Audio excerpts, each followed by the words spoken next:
여러분 안녕하세요. 스마일쿡의 김홍란입니다.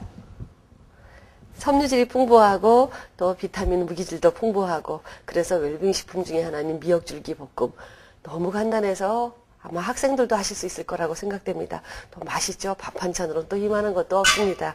자, 팬을 좀 뜨겁게 가열시켜 놓으시고요. 요게 미역 줄기예요. 미역을 갖다가 옆에 잎사귀 부드러운 부분을 떼내고 줄기만 모아놓은 건데 이렇게 또 아주머니들이 일하기 싫으셔가지고 대강 잘라놓은 줄기도 가끔 나오죠. 그럴 땐 손으로 좀 쭉쭉 찢어서 일이 하기 싫어서기보다 일이 너무 많아서 아마 놓치신 걸 거예요. 일만은 저도 그 기분을 알기는 합니다, 여러분. 자, 요렇게 해서 한 입 크기로 너무 길면은 드시는 분들이 젓가락에서 여기까지 늘어지니까 요 정도 크기로 좀 잘라주셔서 불리실 적에 대부분 소금에 절여 있어요. 그래서 그거를요, 한 1시간 정도는 불려주셔야 됩니다. 그래야지만 짠맛이 어느 정도 빠지죠.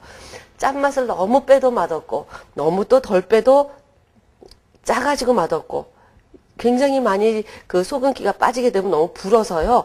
모양도 되게 흉한 모양이 나와요. 이렇게 약간 탱글탱글한 모양이 나와야지만 여러분들이 소금이나 간장을 조금 덜 넣으셔도 미역줄기에서 나오는 자연스러운 간이 음식을 맛있게 해주게 되죠. 뜨겁게 가열된 팬에다가요. 이렇게 얘를 미역줄기를 먼저 이렇게 넣어주세요. 그러면 소리가 쫙 날 거예요. 그러면 식용유를 좀 넉넉히 넣죠. 이렇게 해서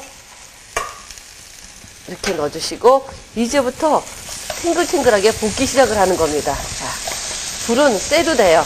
계속 처음에 이 약간 부드러운 듯한 느낌의 미역줄기가 익으면서 탄력이 생기기 시작을 해요.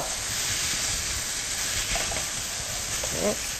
젓가락으로 이렇게 헤쳐주면서 감자나 어떤 볶는 재료를 볶는 기분으로 하세요. 젖어있는 재료이기 때문에 볶아질 적에 그 느낌이 약간 좀 초보들은 안 오실지도 몰라요.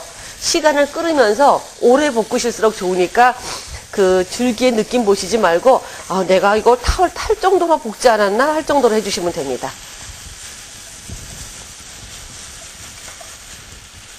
예, 어느 정도 여러분들 한 7분 정도 볶아주시게 되면요. 이렇게 미역이 기름을 쭉 빨아먹고 탱탱하게 돼요. 불이 너무 세면 줄여가면서 하시고요. 줄기에 따라 좀 차이가 나니까 물을 덜 뺐을 때는 시간이 걸리고 물을 잘 뺐을 적에는 시간이 적게 걸립니다. 이렇게 됐으면요. 여러분들 간을 하나 보세요. 하나를 집어서 이렇게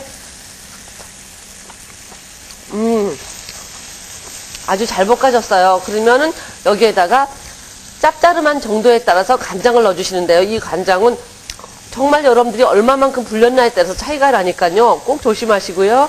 자, 조선간장이에요, 여러분. 진간장 없으시면 진간장 넣으셔도 되고요. 마늘이 많이 들어가면 또 맛있더라고요. 파도 좀 넣어주시고요. 미역국 끓일 때는 파를 넣는 거 아닌데 볶음에는 또 파가 들어가야지 맛있어요. 그래서 요렇게 데쳐주시게 되면 파하고 마늘이 살짝 익는 냄새가 나면서 미역줄거리가 맛있게 볶아지게 됩니다. 자, 다른 거 필요 없어요. 색깔 예쁘게 익어서 홍고추 같은 거 넣으시지 않으셔도 이 자체로 맛이 좋아요. 불 끄시고요.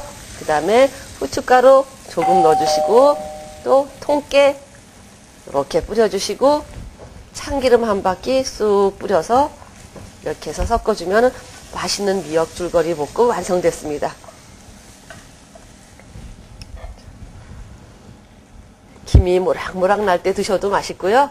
식은 다음에 그 다음날 드셔도 맛있어요. 역시 밥 반찬은 즉석 음식도 맛있지만 하루 지난 다음에 한 끼 드시고 그 다음 끼니에 드실 적에도 맛있는 게 밑반찬의 제 역할인 것 같습니다.